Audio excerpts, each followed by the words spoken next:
Hi, I'm David Taub, and welcome to the Parshah Rabbit Hole, where I find something weird in the weekly Torah portion and follow it all the way down until it gets even weirder. This week's rabbit hole eventually addresses the halachic status of pepper, the evils of spring break, and the educational value of carpentry. And as always, we have to get there. But this week I'm going to spice things up a little bit and make the following offer. If you find each of those three things, put it in the comments. And the first 5 people who find them, I will send you a puppet deck, which is a pack of 50 foldable monster puppets. I have not thought this out very much, and people can probably just copy the first person who finds it, but maybe write it in code or something that only I will know. Anyways, let's get started. In this week's Torah portion, Parshas Vayigash, we resolve the story of Yosef, or Joseph, and his brothers. Yosef and his brother Yehuda, or Judah, have a final confrontation, and then Yosef reveals his identity to his brothers, everybody has a good cry, and then Yaakov, or Jacob, moves his entire family to Egypt. During that process, Yaakov sends Yehuda ahead, and this is what it says in the Parsha. Ve'es Yehuda shalach lefanov el Yosef lahodes lefanov Goshna ve'yavayu arza Goshen. He sent Yehuda ahead of him to Yosef so that he might direct him to Goshen. They then came to the land of Goshen. Rashi reveals a little bit more detail based on the word lahodos, which means to direct or guide, but it can also mean to teach or instruct. Rashi brings an idea from a midrash, which says that this word lahodos doesn't just mean that Yehuda was guiding everybody, but that Yehuda was sent to set up a school. So, according to this, Yaakov sent his son Yehuda ahead of everybody so that he could establish one of the very first yeshivas. Can you give me Yeshiva University over the Dallas Cowboys? So, when I was starting to prepare for this week's episode, I was thinking about yeshiva and my experience there. And one of my favorite parts of the yeshiva experience was pilpulim. Pilpul is a method of learning Torah where you ask a bunch of questions and kind of flip things around and discover new ideas. I can't take this anymore. You have twisted my mind into a pretzel. Which, if you've watched this series at all before, you can probably tell that that's something that I'd be into. So that's where this week's rabbit hole starts, with pilpul. So let's dive in. When I first started digging into the idea of pilpul, one of the first things I found was a piece from the Shalah where he speaks very harshly against pilpul, or at least a certain flavor of pilpul called chilukim, which I'll get into later on. But in short, chilukim means differences or splitting, and it refers to the hair-splitting method of pilpul where you take tiny little details and find big ideas in them. But this is what he says. He says the idea of chilukim should be completely obliterated and nullified from the world, and what would I give for it never to have existed at all in the world? And even if people claim that there's some truth in it and there's a value to it, he says even if there's mixed into it one thing that's not true, then the whole thing is completely usher, it's totally forbidden. And he says you can't even imagine what an extraordinary transgression this is to flip the words of Torah's emes, the Torah of truth. So when I found that was exciting. The Shalah is completely ripping apart something that for me is like one of the best parts of yeshiva. But then I backtracked a little bit to see the context of this piece and what else the Shalah was saying there. And in the paragraph right before it, he speaks very harshly against one of my other favorite things about school, which is summer vacation.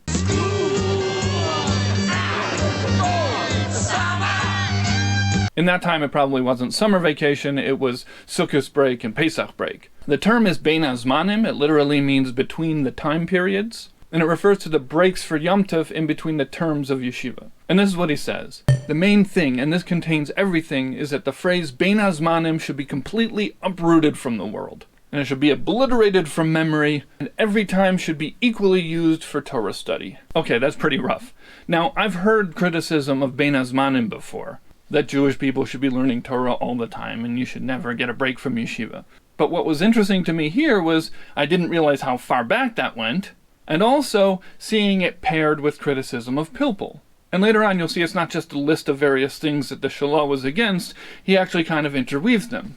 Now I saw somewhere that said that bein hazmanim here doesn't mean school break the way we use the term bein hazmanim. It's some sort of pilpul related thing, but I couldn't find any explanation of what that was. But I found another place that says kind of the opposite. It says when the Shalah is attacking chilukim here, differences or splitting, he's actually criticizing the dividing up of times. And it's all part of the bein hazmanim attack. So it's not about pilpul at all, it's all about spring break. If anybody has a better understanding of this, please let me know in the comments. But before we dig further into the criticism of pilpul, let's back up and figure out what pilpul is and how it developed. The word pilpul, used to describe the back and forth questions and answers in learning Torah, shows up as early as Gemara, the Talmud. For example, in Bava Basra, it's giving a list of different types of Torah scholars that a community needs. It uses an analogy of different types of rich people, which I think is interesting, but I'm not going to get into it here. But the list includes Baal HaGodes, which is somebody who's an expert in the stories and midrashim of Torah. Baal Shmois, somebody who's an expert in the tradition, so-and-so said this, and so-and-so said this in the name of so-and-so. And Baal Pilpul, somebody who's an expert in detailed analysis. And then it ends it by saying that all of them are dependent on somebody who's an expert in Talmud as a whole. Okay, so we see that this term pilpul goes way back. But before we go on with the development of pilpul, I'm just going to take a moment to talk about the word pilpul. The word pilpul comes from the word pilpel, which means pepper. And in Masechta Sofrim, this word pilpul, pepper, gets used in connection with Torah. It says that Torah, the written Torah, or Tanakh, is compared to salt. The Mishnah is compared to pepper, and Shas, which I assume means the Talmud, is referred to as spices, besumim. Ladies and gentlemen, salt and pepper! I did a little digging to see if that's mentioned or explained somewhere else, and it is mentioned in a way that doesn't have anything to do with what we're talking about. Maybe kind of it does. In Nekudas HaKesef, which is a halachic commentary by the Shach, he quotes this whole thing about Torah being salt, and Mishnah being pepper, and Talmud being besumim, spices. And he says we see from this that pepper is not included in spices, and therefore he uses this to prove that you can't make the bracha b'remin nevisamim, the blessing that you make on spices, you can't make that blessing on pepper. Which, even though this technically has nothing to do with our discussion of pilpul, it kinda does. Because it's a wonderful example of how one thing in Torah can be brought to another place in Torah where it's seemingly completely out of context and be used to reveal a new idea. Anyways, the point of this part of the rabbit hole was that pilpul was used in the times of Gemara. And one of the interesting things that I noticed about pilpul in all of its different forms throughout Jewish history is that there always seems to be a split. One group of Jews who are really into pilpul and one group of Jews who aren't. In the Talmudic era, we see this with the Talmud Bavli and the Talmud Yerushalmi. The Talmud Yerushalmi is usually much more straightforward and to the point, getting to the halacha, what the law is. Whereas the Talmud Bavli spends a lot more time going off on tangents and asking many, many questions, breaking an idea down beyond its simple meaning. So this dichotomy gets mirrored later on in the times of the Rishonim, the medieval commentators on the Talmud. The Bali Tosfos, or the Tosafists. That was silly of me to translate that. It's like phylacteries. It's not any more understandable. Anyways, the Bali Tosfos, who are medieval commentaries on the Talmud, who spanned from the 1100s to the 1400s, created their own new brand of pilpul. Tosfos will take something that's mentioned in Gemara and ask a question from a totally different Gemara, and try to make everything fit together. The Maharshal, in his introduction to his commentary on Bava Kama, describes the Bali Tosfos like this. He says that the French scholars, the Tosafists, the Bali Tosfos, turned the entire Talmud into a sphere, and they turned it and rolled it from one place to another until it appeared to us as one cohesive whole. So that imagery is really cool, and I think it's a really fun way of thinking about Tosfos. Very often when you're trying to learn Tosfos, it feels a little chaotic. You're in the middle of learning one Gemara, and then Tosfos starts asking questions from another one. It can kind of feel like you're being flung from one place to another. So I like this idea that they envision Torah as a ball, as a sphere, where any given point on that sphere is connected to every other point. And then they showed us how. But if you turn it this way, look into it, it'll show you your dreams. But pilpul continues to grow and develop, and in the 1500s, the pilpul method as we know it today was created by Yaakov Pollack and his student Shalom Shachna, who continued it and expanded it and created the chilukim method that we were talking about earlier. Interestingly, neither of these two people ever published any books. According to Shalom Shachna's son, this is because he didn't want anybody to be bound to his halachic opinions. And I saw some people on the internet interpreting that as meaning that he didn't want people to be bound by the practical implications of theoretical pilpulim. Now let's get back to the Shalah, who lived about a generation later. In the same place we were looking at earlier, he actually says that he used to embrace the method of chilukim, but now he realizes how terrible it is. And he hopes that somehow by telling other people how dangerous it is, that will atone for having been involved with it in the past. So then he goes on and addresses some of the arguments for the benefits of pilpul or chilukim. And here's what he says. He says that there's a kat mishugoyim, a group of crazy people, who will claim that chiluk sharpens the mind. And he says, first of all, even if that's true, what's the point of it? What are you going to use that sharpness for? Just to keep on doing it, to keep on making up things that aren't real Torah. And furthermore, you don't need this to become sharp. He says, how did the Bali Tosfos become sharp? By learning Torah every single day and reviewing over and over again. And then he brings back spring break and says that they made no difference between Zman and Bein Hazman. The school term and between the terms were the same. There was no break for the Tosafists. And only this way of learning Torah is a mitzvah. And then he continues and uses a few words that I didn't understand. He says, if you learn Torah this way,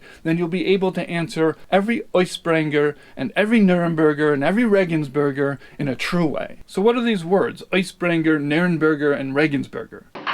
Regensburg 45 was the worst one for us. At first I thought maybe that they were names of rabbis or towns, and he was saying that if you learned Torah correctly, then you could refute these people or these yeshivas, but I wasn't sure and I wanted to know what they were. So I did some digging. First I looked on the Wikipedia article for pilpul, which was pretty short and didn't really give me anything. But the article for pilpul on Hebrew Wikipedia helped a lot. And what I discovered is that these words, Oisbringer, Nuremberger, and Regensburger, are names of dialectical devices used in pilpul. I don't know if the word dialectical is the right word here. I used it to try to sound smart. It might have backfired. Don't let me know in the comments if it did.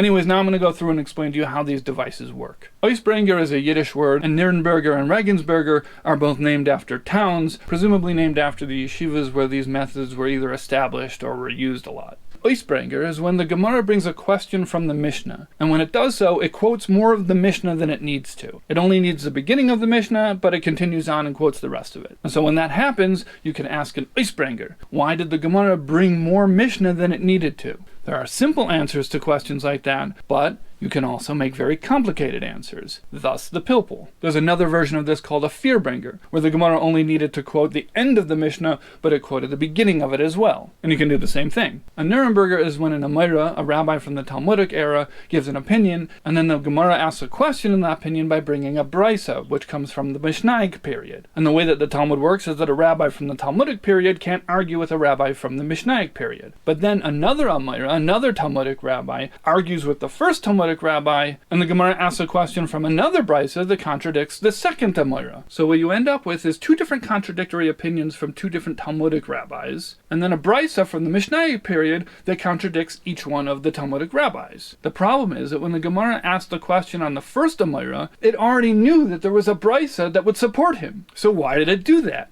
That's a Nuremberger. I bet you're happy that you know that, and also, now you have a new association for Nuremberg. The last of these devices is called a Regensburger. This is when a rabbi in the Gemara asks a question to a contemporary and gets an answer, and then the first rabbi refutes him with a proof from a brisa or a mishnah. And the question is, hey, if you already knew the answer because you had a mishnah or a brisa that proved it, then why did you ask the other guy? And that, my friend, is a Regensburger.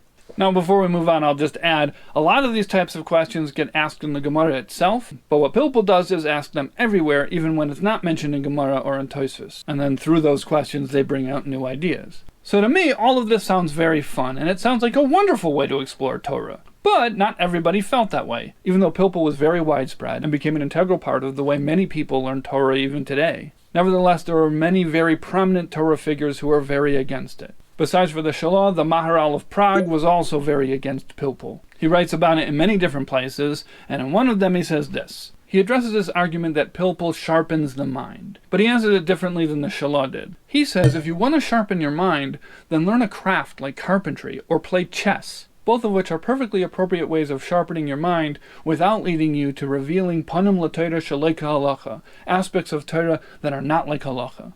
Alright, so there's a couple of interesting things here. First of all, according to Maharal, playing chess is better than learning or creating pilpulim, which is quite a statement because I don't have a quote for it, but I think it's pretty clear that the Maharal of Prague felt that every Jew should be learning Torah every moment they possibly can. So to say that if you want to sharpen your mind, don't do it through pilpul, do it through playing chess or learning carpentry, that's a big deal. The other thing I want to focus on is that he says that the danger of pilpul is that he says that you'll be revealing panim l'Torah shalei halacha, aspects of Torah that are not like halacha.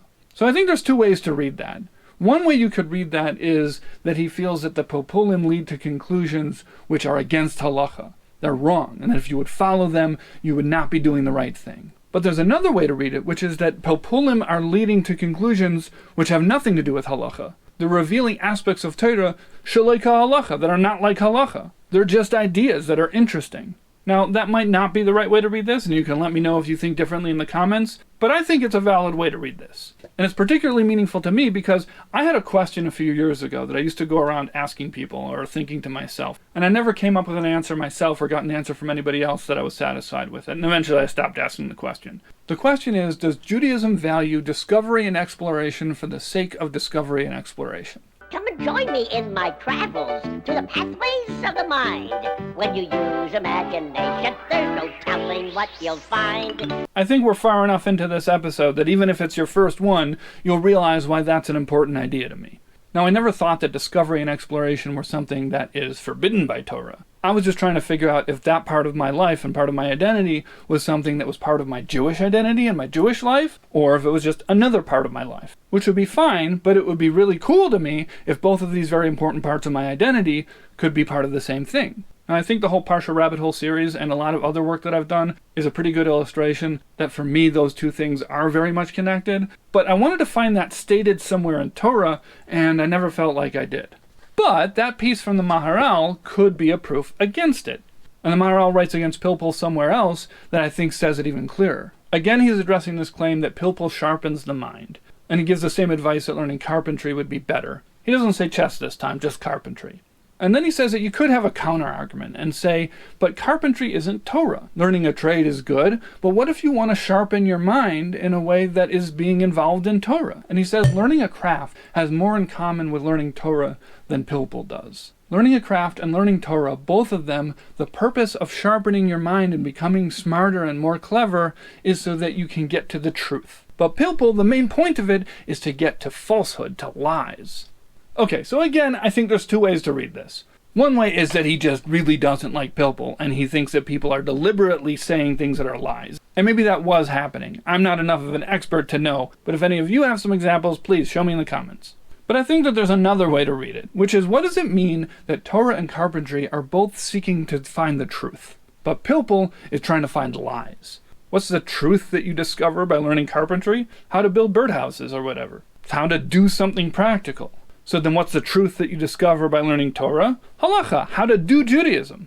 Whereas pilpul isn't trying to figure out how to do anything. It's just trying to discover ideas. So if you see practical action as truth, then I get how you can see theoretical discovery as lies. So to me, it looks pretty clear that the Maharal of Prague did not value discovery and exploration for the sake of discovery and exploration, at least the way that I do. Which is a little bit ironic, because as legend has it, the Maharal of Prague made a golem. I want to know about the myth of the golem. A man of clay. And me being a puppeteer, that makes him one of my biggest role models. But I'll save the detailed analysis of the differences between a golem and a pilpul for a different rabbit hole.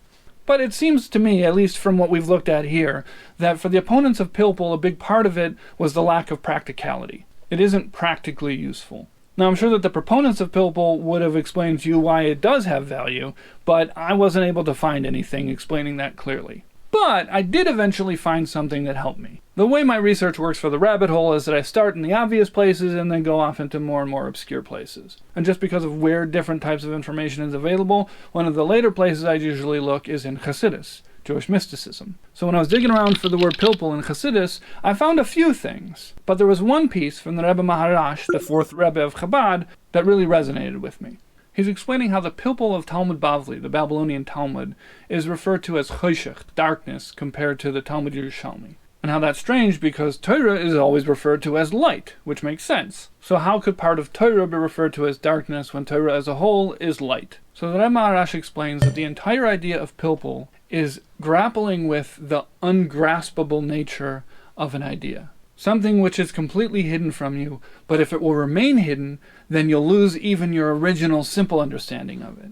And it's like a person who's walking through physical darkness. But in the end, when the truth of the idea shines to the person, then that light is coming from a higher place because it comes from darkness. Okay, so that's a lot of esoteric Hasidus talk. And the first time I looked at it, I really liked it, but I understood it wrong. I thought it was describing pilpul as a process, a means to an end, where you're going through a dark tunnel and eventually you get to the light at the end of the tunnel. So it's still about getting to the light, it's just you have to go through darkness to get there. But as I started looking at it more and I was trying to translate it, I realized that's not what it was saying. What it was saying is that pilpul is about finding the light in the darkness. It's not about getting through the confusion to a place of clarity where everything shines for you. It's about finding the truth in the mystery itself. So I put this in my source sheet because I liked it before I even realized that it was telling me exactly what I've been looking for years, which is that there is a path in Torah for finding the value in the exploration itself, as long as what you're exploring is Torah. Alright, that's it. That's the rabbit hole. If you have any questions or things that I missed, tell me about it in the comments. Thank you for following me down the rabbit hole. Maybe you don't even need to find your way out.